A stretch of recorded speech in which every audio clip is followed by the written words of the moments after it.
So welcome to the School of Architecture. We thank you very much for joining us this evening. This is the third year in which the School of Architecture hosts these Salon series in the month of February. Our plan is to continue doing so. Each year we have a different topic.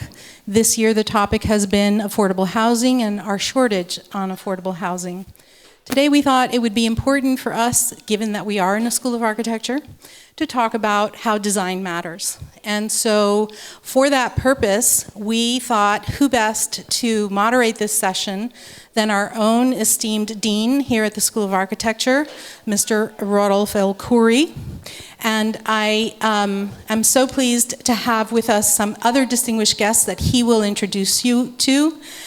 Standing over in the side, very far from me because they're a little camera shy, are the two co-curators of this series that I have worked with, and that is Madeline Lee and Gloria Shanahan. Gloria is with the U.S. Department of HUD, their Southeast Regional Office here, located here in Miami-Dade, Florida, and we're very grateful for her long-standing partnership with the School of Architecture, and we're very pleased at how this collaboration on this event has also turned out. So thank you very much for that partnership.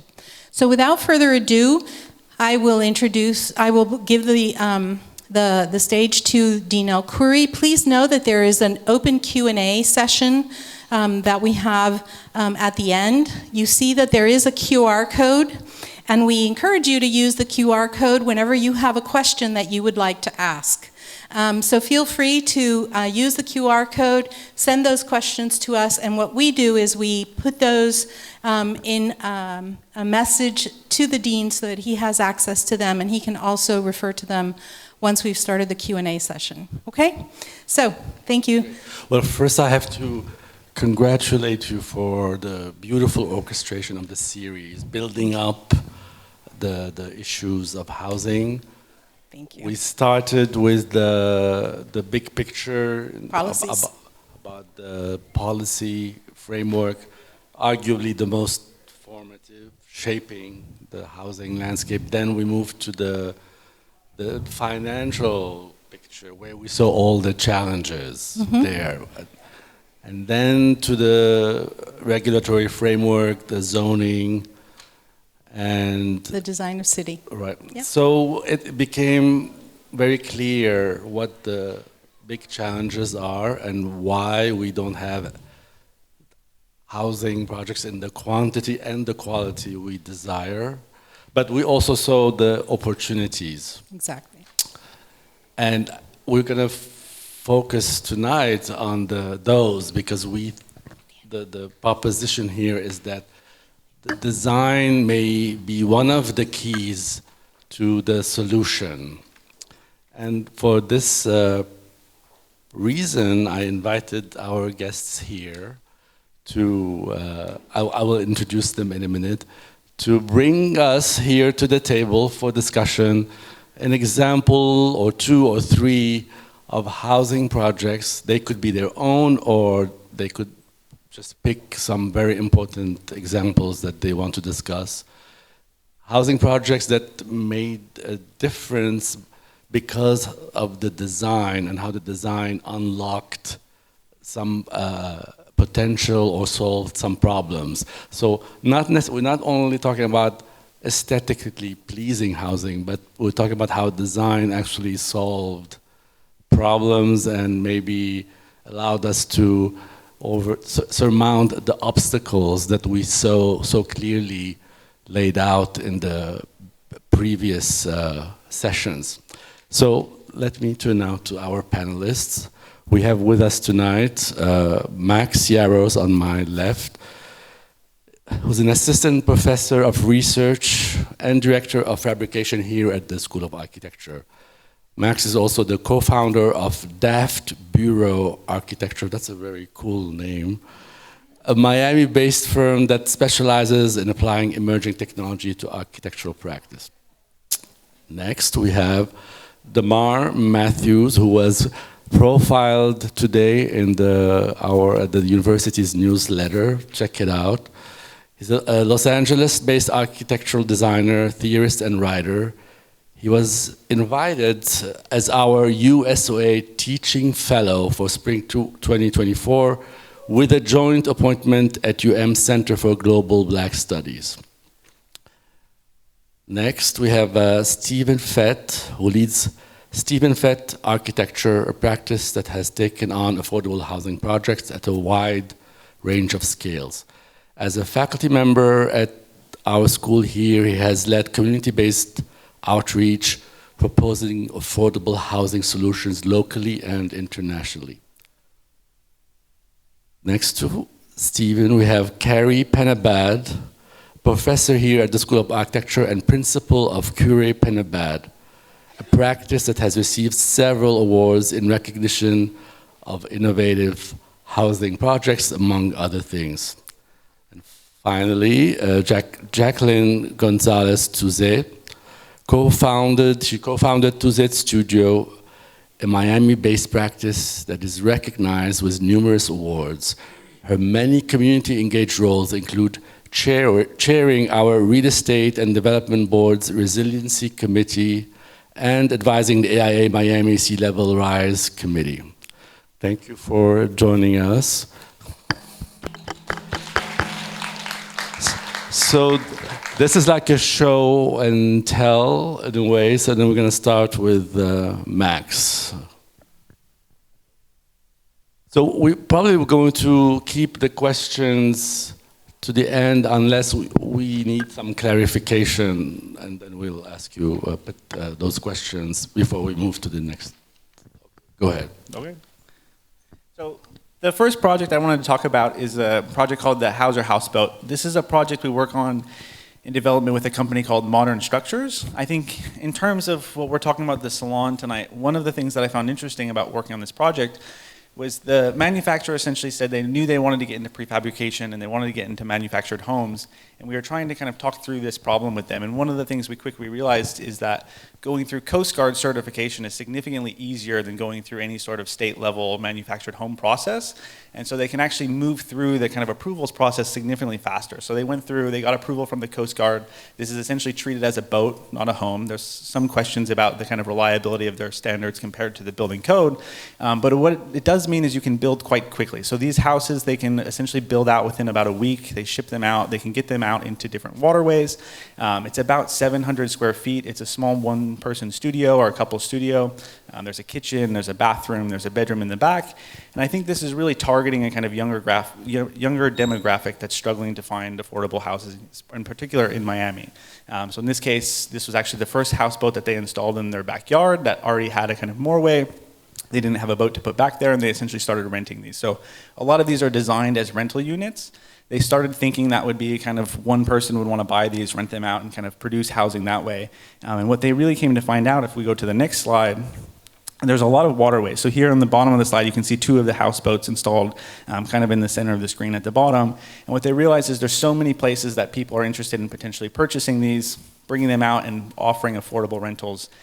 Surprisingly to them, what they also found out is that marinas became particularly interested and said, I have a lot of empty space, can I buy 12 of these in bulk? Very easy to produce, they can ship all of these out, and essentially you turn an empty marina into about 12 to 15 rental units. They've also found out that there's a market essentially shipping these things. So one of the things we did as the architect working with them was figuring out how we can kind of minimize and compact these into shipping containers, minimize the shipping costs. They have some of them now installed in Mexico. It's the first international place we shipped to. I think currently they're talking about shipping the first batch to Canada. So to me, this was a kind of interesting, different idea than what we typically think about when we talk about affordable home, and in particular in the architectural context.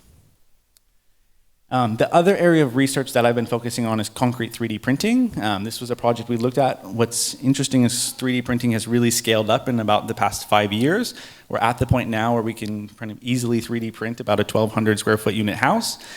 So this was the first project we did that was looking at a house that was damaged through one of the hurricanes. We said, can we introduce a 3D printer? This is part of a collaboration we've been working at the university, and see how we can start to address this. If we go to the next slide. What we realize is that in a lot of contexts, concrete 3D printing is still not affordable. It's still a little bit more expensive than traditional building, in particular if we're applying it to kind of rectilinear buildings that really aren't kind of challenging form. In the kind of luxurious housing that we see a lot of concrete 3D printing thriving in, it can do a lot of interesting things. But one of the places we found that it could be useful is actually looking at the Miami infill programs and saying we have a lot of these lots. They tend to be very weird sizes that are not standard. And what that means is as an architect, you have to design a new house every time you're going through one of these lots. If you go to the next slide, I guess maybe the next slide. Didn't organize this very well. Sorry, go back one. I thought I had a plan. That essentially we decided to figure out a way that we could parameterize the limits of the 3D printer and say if we can feed in what the different lot sizes are, the different setbacks for all of these different housings, we can essentially automate the process of designing the house and essentially say as the city is willing to throw lots at us, we can essentially automate most of the building footprint knowing that it will be able to be 3D printed hopefully in one configuration of the printer, but in worst case, we can shift the printer to 2 cases, 3D print the house, and move forward. If you go to the last slide finally then, we're excited to announce also that we finally have the 3D printer after about 2 years of pushing on campus. It's actually configured in a smaller footprint than we have. What we're hoping is at about this scale, we can test out different building sections, see what works, what doesn't work. And the printer can be installed in about 6 to 8 hours. And so we're hoping we can do some testing on site at the university and then actually ship this out and deploy it across the city of Miami to scale it up, print some of these 1,200 square foot houses and kind of actually get the printer out 3D printing across Miami. It took so long for us to get it installed, like it's 2 years in the making, and I used to brag that we were the first school of architecture to have this technology. Is it still the case, or? Yes, University of Florida bought 2, so I think the dean needs to get us a second one. But for reference and length, my wife and I conceived and had a child in the time it took us to get this 3D printer here, so it's been definitely in the progress process. One clarification. So all of the examples that I've seen from you and others with the 3D concrete printing are single units. How about multi-unit configurations? How is that possible, or? Yeah, it's starting to get there. I think the limitation for 3D printing right now is based on the size of the machine. It's a modular printer, you can scale it up, but you only scale up to a certain size. So I think right now the largest buildings are 3-story buildings. There's a couple of them in Canada, a couple of them in California. So you're getting into that light multifamily scale, maybe 2-family, 3-family at the most. But I think right now the technology is kind of capped based on the limitation of that. I think people are looking for how it starts to solve those processes. But when you shift from single family into multifamily, in particular high-rise buildings, the construction sequencing shifts so much. But we've seen versions of the cobalt machine on rails that moves, so there's no limitation in terms of the length, for instance, right? Yeah, I think those projects are shifting more towards where you see like subdivision development, where you can essentially set the printer up, print multiple houses in a row, have it printing 24/7, where you don't have to worry about people taking breaks and things like that. And I think that's the kind of scale that they're hoping at. When I said it's not quite affordable yet, those are the kind of advances as we move these things onto rails, as they're able to print multiple houses, will bring the cost down and start to kind of achieve some of that affordability. Okay, great. Any clarification questions for Max before we move to Damar? I just have one quick question. Yes. We looked at the case study we did was about 13% more expensive. More expensive, Traditional construction. meaning Yes. But this is bound to change, I imagine. Thank you. Damar. So, just so you guys know, I am not a talker. So this will probably be brief. So the projects that my firm is focused on right now is actually with, or in collaboration with Chase Bank, and it's about creating affordable housing options for black homeowners in Los Angeles. So early on, my firm's only about 3 or 4 years old. We came in the game doing a lot of ADUs, which is accessory dwelling units, heavy in Los Angeles, maybe not as much here. But now ADUs kind of are not as affordable as they once were, or the idea of them were. So California has put in a new thing called SB9, where it allows you to divide your lot. And you can divide the lot and add up to 2 additional units. Now, before you had a cap at 1,200 square feet for these secondary units. Now they're allowing you to kind of go a little crazy with the square footage there. So you're able, homeowner is now able to maximize their lot, either adding and allowing their own family, friends to live in the back, or they can just sell their lot and divide it up. And so when we're looking at a project like this, or, because right now we're working on 20 units for Chase just in South LA to create these 20 opportunities for Black homeowners. So we looked here at St. Elmo Village to kind of start this process. This is in Mid-City, if any of you are familiar with LA at all. And this project was really started by artists who were unable to exhibit in galleries, and they also were seeking community in a Black neighborhood. The owner had studios in Hollywood, but he wasn't getting everything that he needed. So when I read that sentence, I was just thinking of, when someone is able to buy a home, or a Black homeowner is able to purchase a home in LA, it's like they're still not getting everything they need.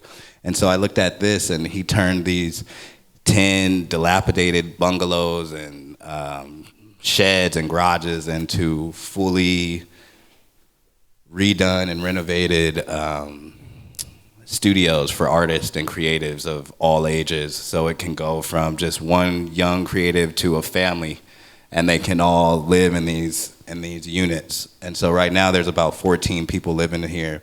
And just the thought of how they grabbed this land, and they had a festival and raised $10,000 in the festival. This was in 1969.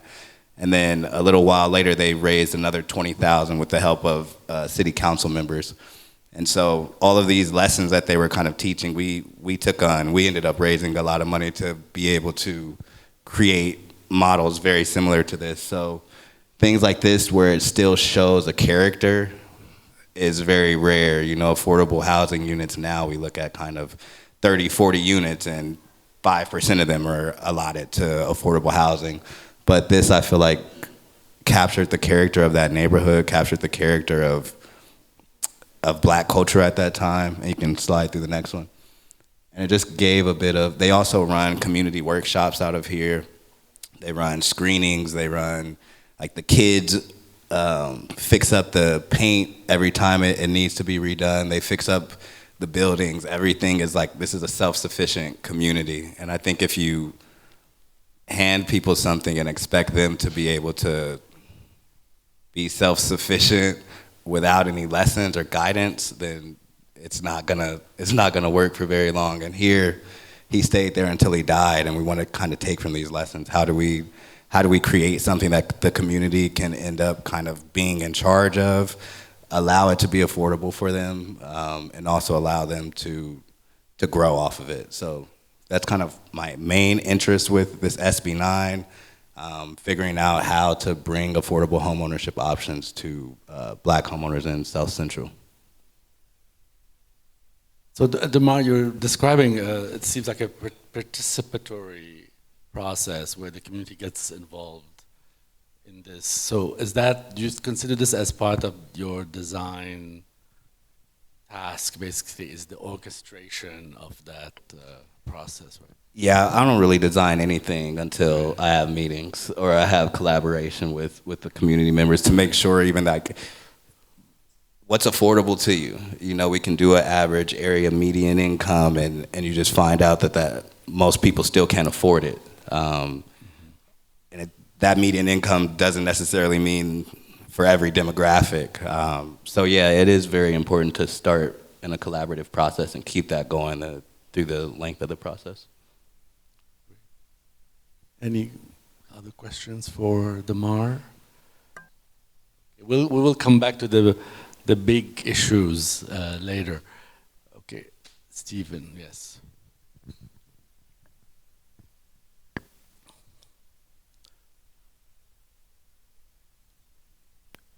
So I'll start here.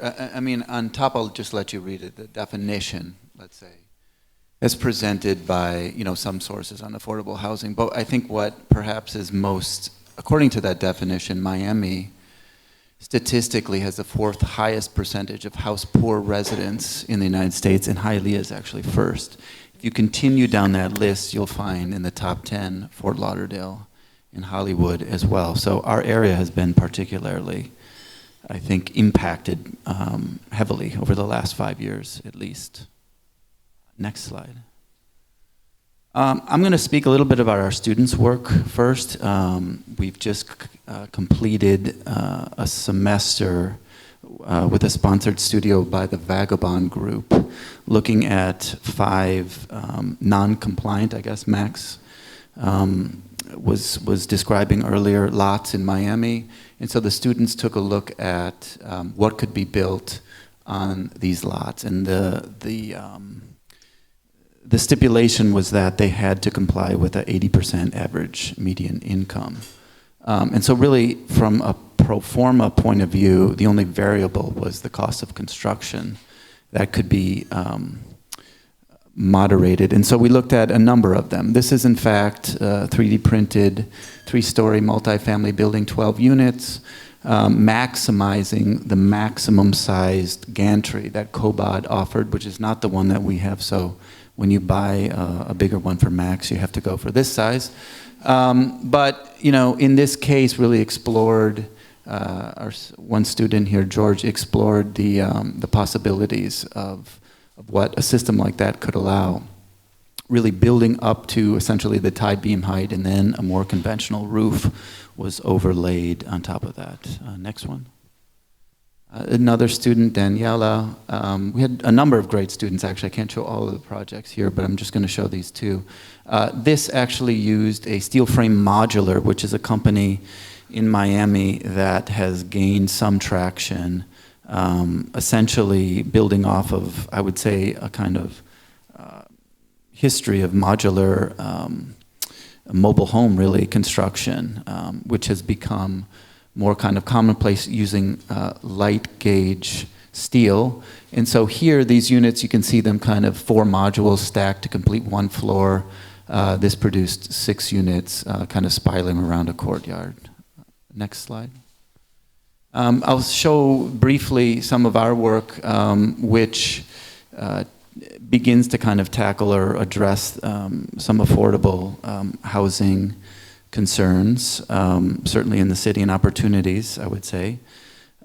This is a 6-unit apartment building in near Allapattah, and a bit north of that, in fact. And what's interesting is that the code will allow a certain number of units, in this case 6 units.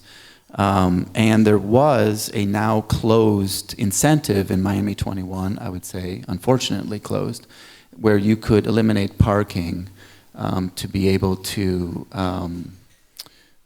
when a building was less than 10,000 square feet. Sadly, that has been eliminated from the code.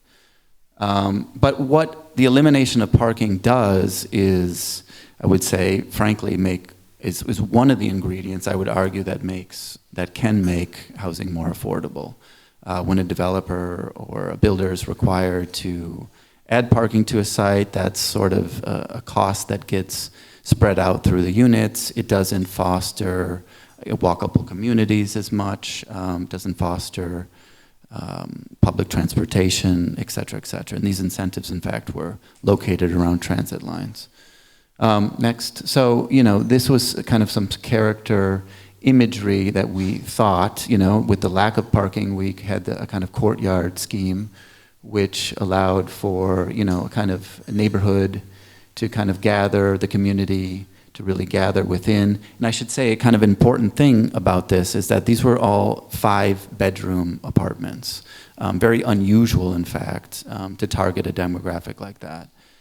But what we felt was that because we could only build 6 units, we could build them a bit larger. Rather than build larger living spaces, et cetera, we thought, there's a need for multi-generational families in the neighborhood. And so we really focused our attention on finding, solutions where, in fact, it could be a larger family who comes together, multi-generational, or maybe even through subletting, produce a kind of secondary stream of income for those who are maybe renting the primary unit. So they could be divided very easily. Next image. this is a kind of image of what the project will be. It's in permitting right now, so we hope to be able to break ground shortly. Next. And then this last project I'll show was an RFP utilizing a sort of mixed integration of housing, of market rate and affordable housing together. You'll find that this is a kind of common strategy that a lot of cities are deploying. Damar mentioned this as well, and it comes with advantages and perhaps, I'm sure, many shortcomings too. But nevertheless, it does sprinkle, if you will, a number of affordable housing through incentives in codes. So you might get more units, for example, if you include affordable housing. And I don't think anyone can tell you that there's one strategy to affordable housing. It's really a multi-pronged, probably, approach. And so this RFP really is in the Coconut Grove, really looked to, rather than build one kind of monolithic structure, really kind of spread out into the neighborhood. We partnered with a developer who owned land and was willing to offer their land to kind of create a larger master plan. Next. This is a view, let's say, along Douglas Avenue of the project, a kind of combination of between 4 and 6 story buildings. Next image. And here is a community garden on the left side, kind of creating a sort of skyline sort of effect, let's say, or at least being able to populate kind of incubator spaces below. The parking is really pulled out also, again, to a kind of a separate structure. So the buildings wouldn't necessarily be sort of dominated by parking, as we see so often in Miami, sort of larger scale developments. And then it would begin to kind of taper back into the neighborhood from 6 stories, 4, 3, 2, and then down to the existing fabric. Next. I think that's it.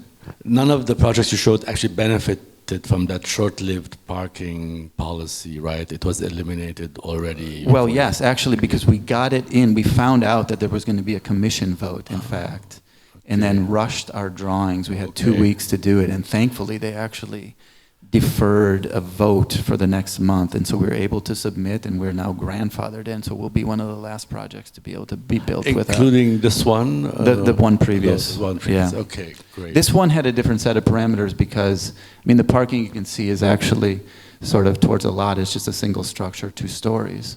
Right. There's one there and then one up. But yeah, pulling out the parking so that it's not so impactful on the building reduces the cost of construction. Great.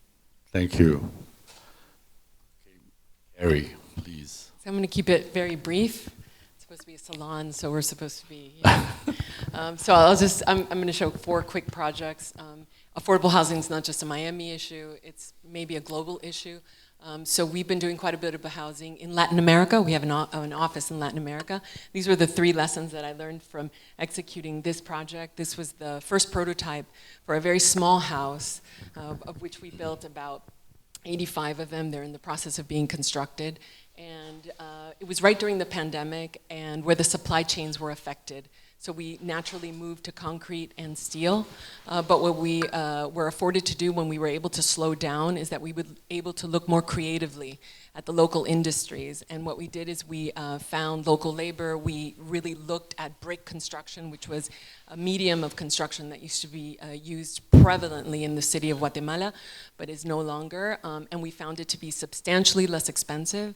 And so this idea that affordable housing has to look meager or poor, or that it has to age poorly, I think is something we can question as designers.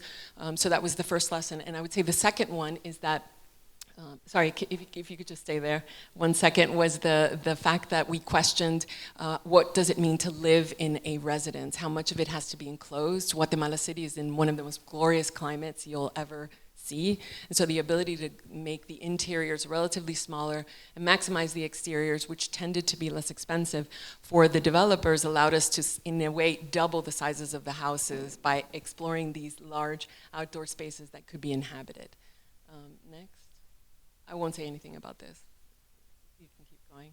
And then these two projects that I'll show you, this one is for Hope House. We realized that the non-for-profit sector in Miami has a role to play in the development of affordable housing, especially when it gets to a certain scale. And the reason I say this is because it's been very, very difficult to do this work. And if I was to be perfectly transparent here, we've been able to do this work because we have other clients that offset this. As architects right now, we're almost doing this pro bono to prove to the city that you can actually build things on a small lot. And I will tell you that without substantial parking reform, this cannot happen.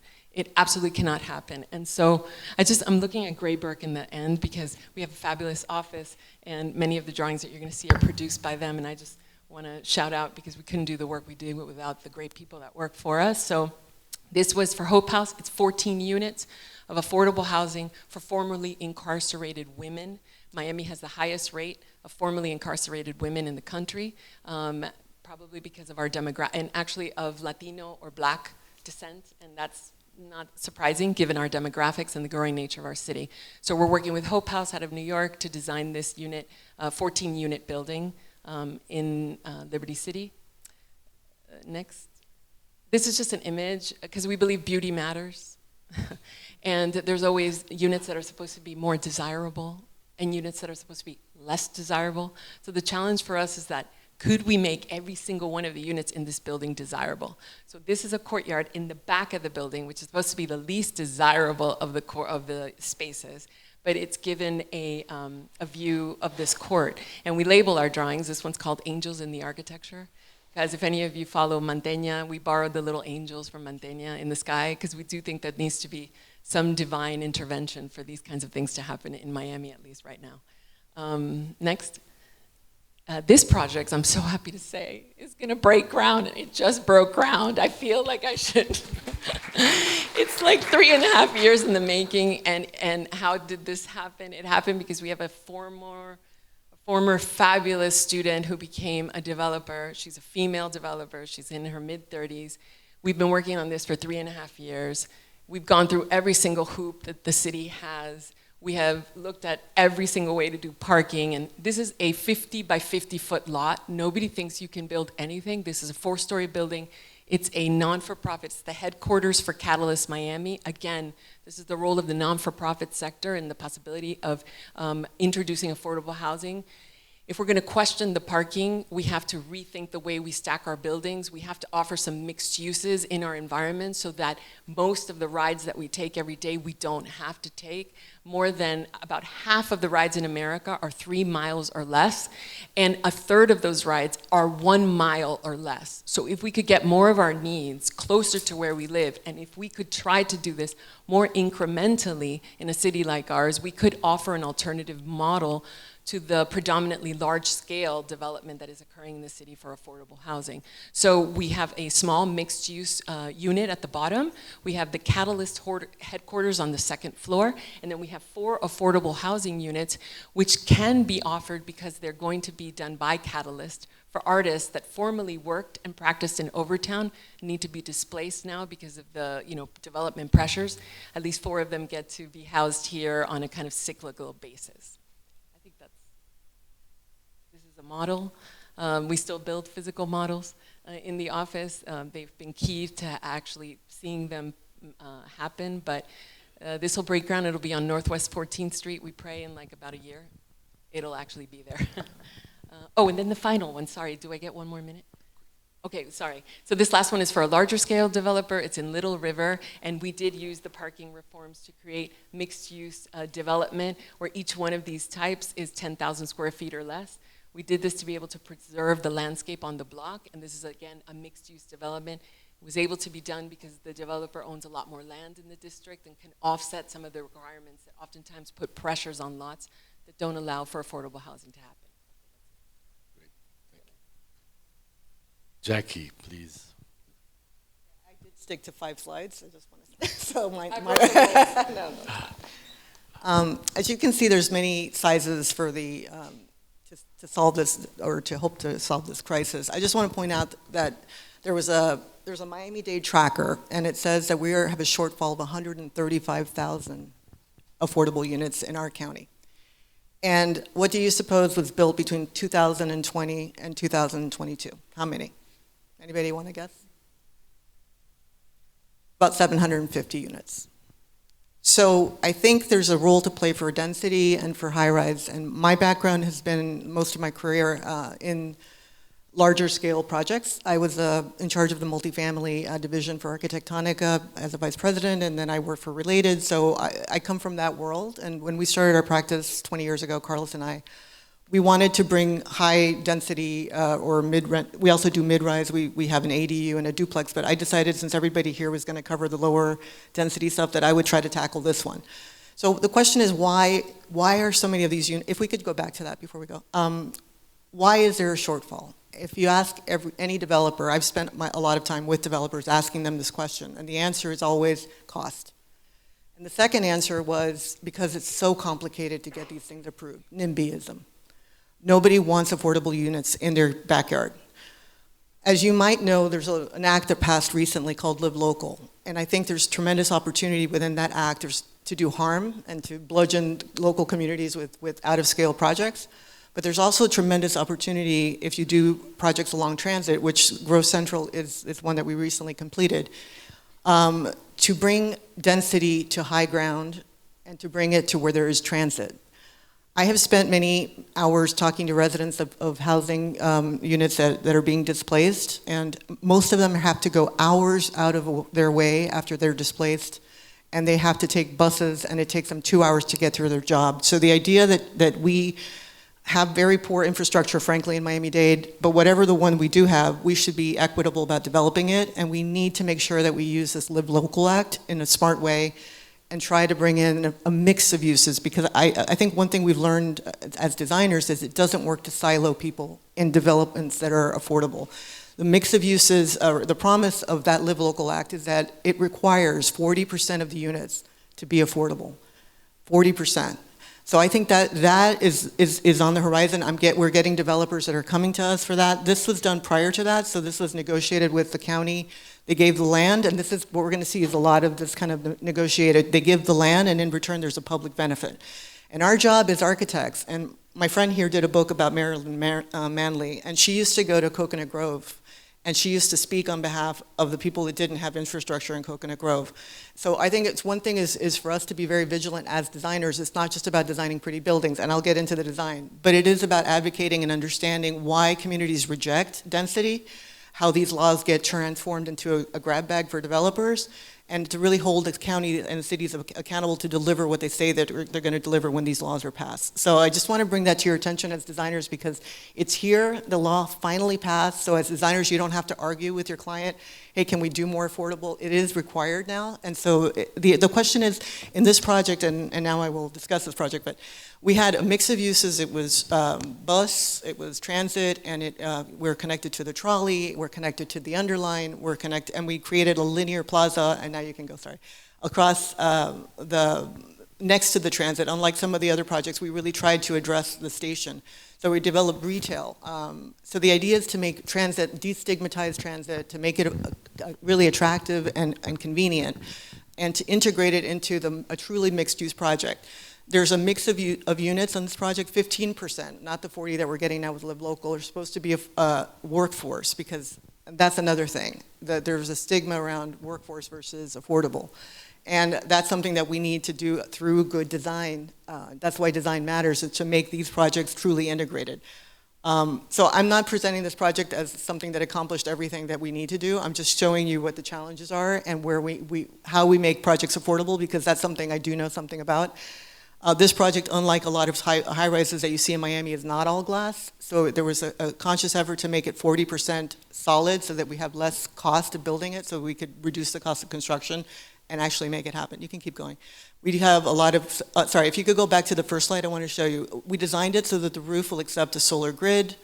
We have cisterns, and you can see how as the building rises, we get more glass. So in this project, the lower floors, even though there's a courtyard, to Carrie's point about not creating a bad view, inside that courtyard we planted it with plantings, and so there's actually a nice view for them. Every project has plenty of daylighting, and it's something we think about a lot as well. And all of the units were designed to have a view. And so I think it's important to, in this project, to think about future ready, the idea that an energy positive building that can accept, if you don't design it in Miami, you will not have it because the roof, you have to design it for uplift for solar. So all the roofs that we're designing now are designed to have that capacity. And all of the existing units that are in harm's way, that are not on high ground, they are not resilient in the sense that they are going to be subject to flooding. So this is not a one-off. This needs to be the template for the future in the sense that we need to bring more people to higher ground and we need to be developing sustainably. So even though we didn't get the affordable units, I think that as a model for what needs to happen in terms of to try to get to that 135 deficit, I think it's a long transit and I think it has to be dense. So next. And the other thing that we face is that in that project and in this one, this is Mid-River Landing, we're looking at designing skins that can absorb water and hold water, because when you bring this kind of density next to an adjacent lower scale, the design challenge is how do you not flood the adjacent properties? How do you not make, and that's something that cities are very concerned about. They don't want the density because they don't want to flood low-lying areas. So what we're looking at there is capturing the stormwater, holding the stormwater, and slowly releasing it. We're working on a facade that does that. So sustainability, resiliency are not just cool, bywords, and they need to be integrated into affordable projects. And that's one way that the communities benefit. So if you can deliver that, then there's another reason why the community might want to be more accepting of the project. It does some things for the community. It's having a resiliency or sustainability role. So I think a couple of lessons for us was that we try to limit the amount of glass because the energy loads gets excessive. We try to deal with stormwater in a way that doesn't affect the lower density stuff that's around you.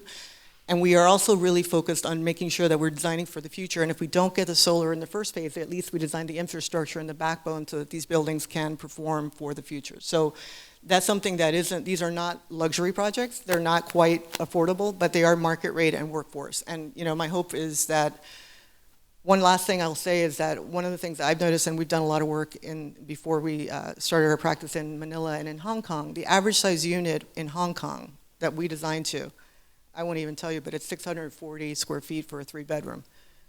In Miami, the average size unit is 800 square feet for a 1-bedroom.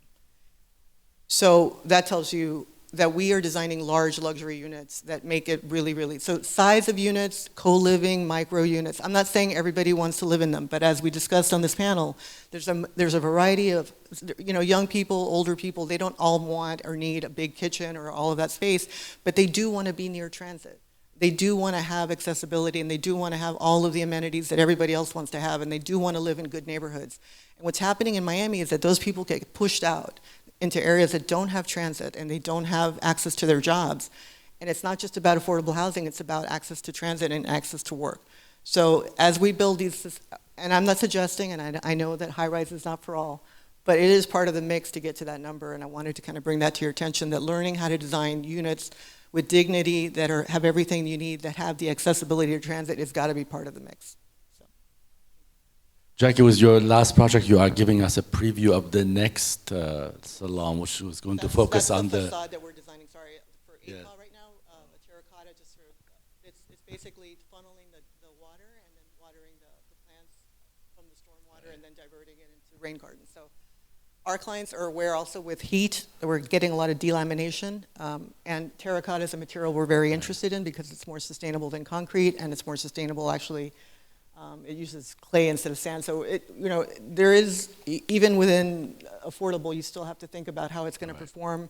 This material also, when waters rise, you can clean it, and it doesn't allow for organic growth. So material research is really important, even in this type of project. It's a high-rise or a mid-rise. And you're right. This is a segue to your next topic. So the next salon is going to focus on these issues. So, but I think we ran out of time already. Sorry. But can we take some questions from the audience? In particular for the two ladies. No, yes, the questions were for now. Those were just clarification questions, yes. I think it's obvious from many presentations, we got the sense that really the new materials, new means of construction, new technology are the ways really to go about this problem? We looked Yeah. at prefab for Grove Central. We wanted to do it. To answer your question, I have been doing this for 30-something years, and no one builds high-rise in Florida, to my knowledge, in steel yet. I don't know why. You're right. It's a very concrete town, and so a lot of our work is around trying to make concrete less bad. But I deal in the world as I find it because I'm anxious to solve the problem of housing and the things that I see that need to happen to keep people safer. So, as architects, you don't always get to dictate to your clients that you can propose. And we spend a lot of time looking at prefab concrete, but we have the worst wind zone in the country. And the code is supposedly to keep us safer, and so that is the reality. And so sometimes we just can't. I know you had a question. I'm sorry. I didn't keep talking. Go ahead. Thank you for asking that. We actually got involved in that project after 8 schemes that failed in that community, and I think that's a really good question. And the reason they failed is because they just had their loading and their service and all the transit kind of spilling out on the street, and they didn't even think about how it would impact the neighbors. So in Grove Central, it was really, really hard, but we did it. We internalized all of the service, so you don't see it at all from the street. So all you see is in and out, and it's a multimodal transit, so it's not easy to do. And we made sure we prioritized the public space. I like to ride the metro to Grove Central, and we thought about how do you see this project from the station, from the bus, because in order to make transit in Miami, there is a stigma, and there is sort of this idea that, I don't want to ride a bus, or I don't want to. So how do you destigmatize it? How do you make it attractive? You treat it like it's such an opportunity. And all of us go to Europe, and we love going on the train, and we love going on the metro, and it's a beautiful experience. I think that level of thinking about how do you do that integrated, and how do you not affect your neighbors to the best. Look, big projects affect neighbors, there's no question. But the one things that we could do is look at where your service is, look at how your access is, and look at what your water is going to do after it runs off the building, and how does it flood your neighbor. That's how you have to approach big density in smaller. Yes. You present it. We present it to the county, and the county represents the neighbors, and the neighbors that we. In some projects, we do meet with neighbors, a lot. In this particular project, it was a county operation, so they kind of asked those tough questions, and they were really kind of vigilant about it. So it really depends on the project. Most of the time, I've had to present many big projects to neighbors, and you do it early and often, and you integrate, and you talk to them, and you find out what they're worried about, and you try to give something back, whether it's a green space or amenities that they didn't have. Sometimes, in that project, they're going to get a shopping center. They're going to, sometimes they really want those amenities, and they want to have access that's attractive. So you have to talk to people and see how you're going to benefit them. It's not just about the development that you're doing.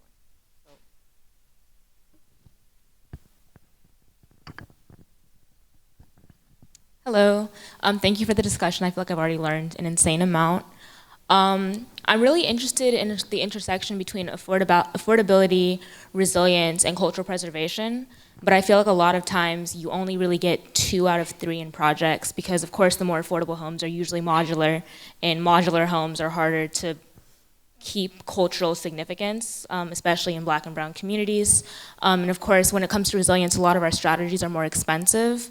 So I'm wondering if anyone has seen any really strong case studies of projects that have been able to successfully incorporate all 3.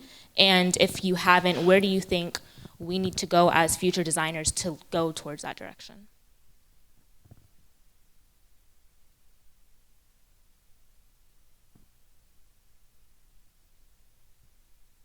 I have only seen, most of the time you're right, 2 out of the 3. It's hard to hit all of them.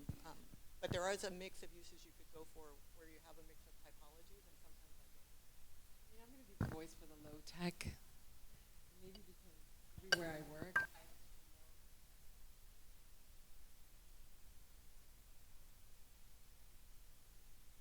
so I'm going to be the advocate for the low tech. I don't want to, just in my experiences, which is the ones that you can work from, I think that, yes, the high-tech solutions are important and should be considered in terms of sustainability. But I think that to your point, I can't think offhand at the moment of one that could give me all 3. But when I think about sustainability, resilience and cultural significance, if we look at a lot of our historic examples, I think they have a lot to teach us. You know, they do a lot with very little. You know, we have houses in Coral Gables, and I'm not suggesting that you have to mimic the houses from the 1920s, but you know, they're culturally significant. They've gone through a plethora of hurricanes, you know. They are, you know, sustainable. They cross-ventilate. They have natural light. So maybe to try to answer these questions, we just have to think very simply, ask very simple questions, like common sense questions, and I feel like we would find more projects that would answer them. Maybe if we're only looking, and I'm not suggesting that you are, knowing you as a student, and I think you're incredibly inquisitive and super bright, but I think sometimes, you know, we're looking for these like silver bullets or this high-tech solution that we've never seen before, but actually, maybe if we would just look at the common sense solutions around us, we would find more examples that would address the three that you're mentioning.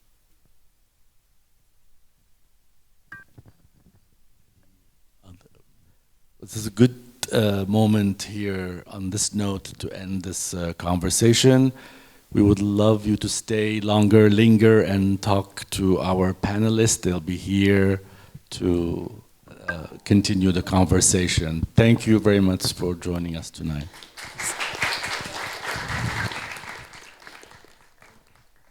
So our thanks to the panelists. I think they brought with them some really excellent examples, and we were able to see how from the very small scales we can see innovation right up to the high-rise buildings and everything in between.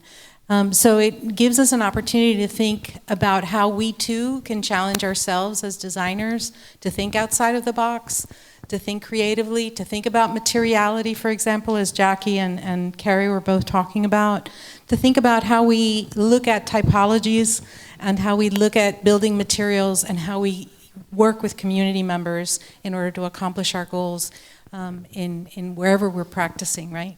So I hope that you all have enjoyed this evening. My thanks again to all of the panelists and to our moderator, Dean el-Khoury. We thank you very much for having been here, and Madeline Lee will tell you a little bit about what's coming up next week before we let you go. We do encourage you to stay behind, by the way, and continue the conversation with our panelists. Okay? So next week, as was mentioned, we'll look at the question of climate and how it is compounding the affordable housing shortage. The discussion will be moderated by Michael Berkowitz, who is the new director of the Climate Resilience Academy here at the university. And the panelists, one of whom is Sonia, actually will discuss topics related to gentrification, insurance, finance, and the work coming out of the resilience offices down here in South Florida. So we very much hope that you can join. It has been a theme that has actually been, as you can imagine, touched upon week to week in our Salon series. So we're looking forward to it. And thank you all for the discussion, and we'll see you next week. Thank you.